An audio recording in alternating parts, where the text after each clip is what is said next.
an internet archive. It's an archaeological discovery that is presented exactly as I'm gonna read. Archaeological writings of the Sanhedrin and Talmuds of the Jews. These are the official documents made in this court in the days of Jesus Christ, translated by Doctors Mackintosh and Twyman of the Antiquarian Lodge, Genoa, Italy, from manuscripts in Constantinople and the records of the senatorial docket taken from the Vatican at Rome, published by Philadelphia Antiquarian Book Company. Copyright 1913 by W.F. Randall. So out of these several chapters, I will read the one pertaining to Pilate's report to Caesar of the arrest, trial, and crucifixion of Jesus, which is known as Acta Pilati. Chapter 8, Vallius notes Acta Pilati or Pilate's report to Caesar of the arrest, trial, and crucifixion of Jesus. Vallius Paterculus, a Roman historian, was 19-year-old when Jesus was born. His works have been thought to be extinct. I know of but two historians that make reference to his writings, Priscian and Tacitus, who speak of him as a descendant of an equestrian family of Campania. From what we gather from these writers, Vallius must have been a close friend of Caesar, who raised him by degrees until he became one of the great men of Rome, and for 16 years commanded the army. He returned to Rome in the year 31 and finished his work, which was called Historia Romana. He held the office of praetor when Augustus died and while Vincius was consul. Vallius says that in Judea he met a man called Jesus of Nazareth, who was one of the most remarkable characters he had ever seen, that he was more afraid of Jesus than of a whole army, for he cured all manners of diseases and raised the dead, and when he cursed the orchards of fruit trees for their barrenness, they instantly withered to their roots. After referring to the wonderful works of Jesus, he says that although Jesus had such power, he did not use it to injure anyone, but seemed always inclined to help the poor. Vallius says the Jews were divided in their opinion of him, the poorer class claiming him as their king and their deliverer from Roman authority, and that if Jesus should raise an army and give it the power, he could sweep the world in a single day. But the rich Jews hated and cursed him behind his back and called him an Egyptian necromancer, though they were as afraid of him as of death. Vallius Paterculus, Book 72, found in Vatican at Rome. And here's the Pilates report. To Tiberius Caesar, Emperor of Rome. Noble sovereign, greeting.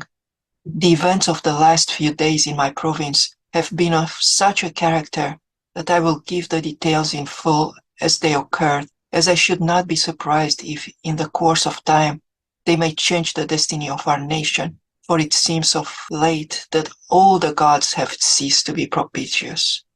I am almost ready to say, cursed be the day that I succeeded Valerius Flacius in the government of Judea, for since then my life has been one of continual uneasiness and distress. On my arrival at Jerusalem, I took possession of the praetorium and ordered a splendid feast to be prepared, to which I invited the Tetrarch of Galilee with the high priest and his officers. At the appointed hour, no guests appeared. This I considered an insult offered to my dignity and to the whole government which I represent. A few days after, the high priest deigned to pay me a visit. His deportment was grave and deceitful. He pretended that his religion forbade him and his attendants to sit at the table of the Romans and eat and offer libations with them. But this was only a sanctimonious seeming, for his very countenance betrayed his hypocrisy. Although I thought it expedient to accept his excuse from that moment, I was convinced that the conquered had declared themselves the enemy of the conquerors, and I would warn the Romans to beware of the high priests of this country. They would betray their own mother to gain office and a luxurious living. It seems to me that of conquered cities, Jerusalem is the most difficult to govern. So turbulent are the people that I live in momentary dread of an insurrection. I have not soldiers sufficient to suppress it. I had only 1 centurion and 100 men at my command. I requested a reinforcement from the prefect of Syria, who informed me that he had scarcely troops sufficient to defend his own province. An insatiate thirst for conquest to extend our empire beyond the means of defending it, I fear, will be the cause of the final overthrow of our whole government. I lived secluded from the masses, for I did not know what those priests might influence the rabble to do.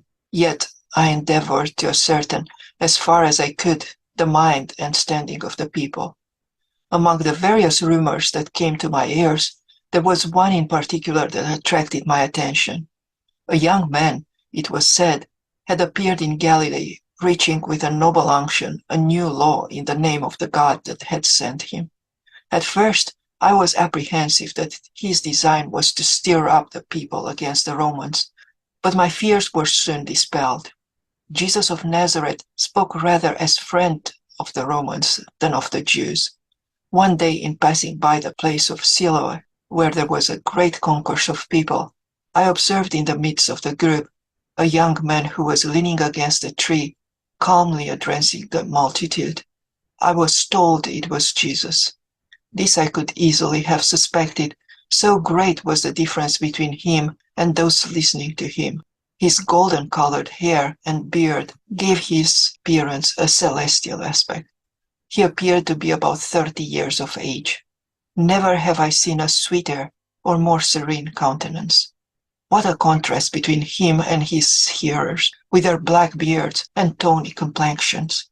Unwillingly to interrupt him by my presence, I continued my walk, but signified to my secretary to join the group and listen. My secretary's name is Manlius. He is the grandson of the chief of the conspirators who encamped in Etruria, waiting for Catiline. Manlius has been for a long time an inhabitant of Judea and is well acquainted with the Hebrew language. He was devoted to me and worthy of my confidence. On entering the praetorium, I found Manlius, who related to me the words Jesus has pronounced at Siloam. Never have I read in the works of the philosophers anything that can compare to the maxims of Jesus. One of the rebellious Jews, so numerous in Jerusalem, having asked Jesus if it was lawful to give tribute to Caesar, he replied, "Render unto Caesar the things that belong to Caesar, and unto God the things that are God's." It was on account of the wisdom of his saying that I granted so much liberty to the Nazarene, for it was in my power to have had him arrested and exiled to Pontus. But that would have been contrary to the justice which has always characterized the Roman government in all its dealings with men. This man was neither seditious nor rebellious. I extended to him my protection, unknown perhaps to himself. He was at liberty to act, to speak, to assemble and address the people, and to choose disciples unrestrained by any praetorian mandate. Should it ever happen, may the gods avert the omen, should it ever happen, I say, that the religion of our forefathers will be supplanted by the religion of Jesus, it will be to this noble toleration that Rome shall owe her premature death, while I, miserable wretch, will have been the instrument of what the Jews call providence and we call destiny. This unlimited freedom granted to Jesus provoked the Jews, not the poor, but the rich and powerful. It is true, Jesus was severe on the latter, and this was a political reason, in my opinion, for not restraining the liberty of the Nazarene. Scribes and Pharisees, he would say to them, "You are a race of vipers. You resemble painted sepulchres. You appear well unto men, but you have death within you." At other times he would sneer at the alms of the rich and proud, telling them that the mite of the poor was more precious in the sight of God. Complaints were daily made at the praetorium against the insolence of Jesus. I was even informed that some misfortune would befall him, that it would not be the first time that Jerusalem had stoned those who called themselves prophets. An appeal would be made to Caesar. However, my conduct was approved by the Senate, and I was promised a reinforcement after the termination of the Persian War. Being too weak to suppress an insurrection, I resolved upon adopting a measure that promised to restore the tranquility of the city without subjecting the praetorium to humiliating concession. I wrote to Jesus, requesting an interview with him at the praetorium. He came. You know that in my veins flows the Spanish mixed with Roman blood, as incapable of fear as it is of weak emotion.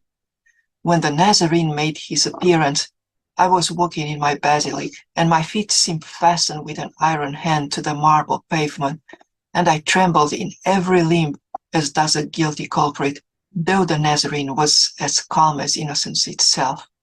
When he came up to me, he stopped, and by a signal, he seemed to say to me, I am here, though he spoke not a word. For some time, I contemplated with admiration and awe this extraordinary type of man, a type of man unknown to our numerous painters, who have given form and figure to all the gods and the heroes. There was nothing about him that was repelling in its character, yet I felt too awed and tremulous to approach him. Jesus, said I unto him at last, and my tongue faltered.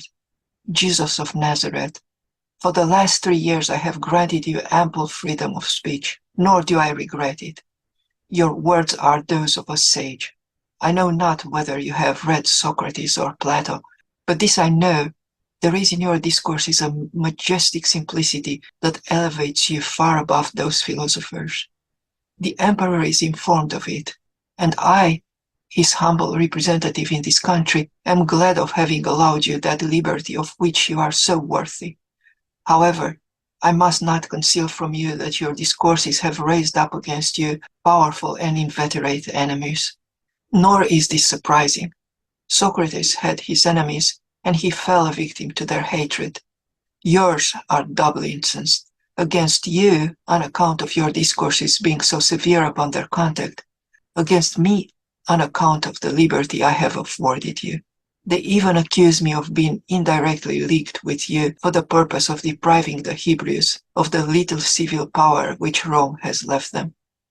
My request, I do not say my order, is that you be more circumspect and moderate in your discourses in the future, and more considerate of them, lest you arouse the pride of your enemies, and they raise against you the stupid populace, and compel me to employ the instruments of law. The Nazarene calmly replied, Prince of the earth, your words proceed not from true wisdom. Say to the torrent to stop in the midst of the mountain gorge. It will uproot the trees of the valley. The torrent will answer you that it obeys the laws of nature and the Creator. God alone knows whither flow the waters of the torrent. Verily, I say unto you, before the rose of Sharon blossoms, the blood of the just shall be spilled. Your blood shall not be spilled, said I, with deep emotion. You are more precious in my estimation on account of your wisdom than all the turbulent and proud Pharisees who abused the freedom granted them by the Romans. They conspire against Caesar and convert his bounty into fear, impressing the unlearned that Caesar is a tyrant and seeks their ruin. Insolent wretches, they are not aware that the wolf of the Tiber sometimes clothes himself with the skin of the sheep to accomplish his wicked designs. I will protect you against them. My praetorium shall be an asylum, sacred both day and night. Jesus carelessly shook his head and said with a grave and divine smile, When the day shall have come, there will be no asylums for the Son of Man, neither in the earth nor under the earth. The asylum of the just is there, pointing to the heavens. That which is written in the books of the prophets must be accomplished.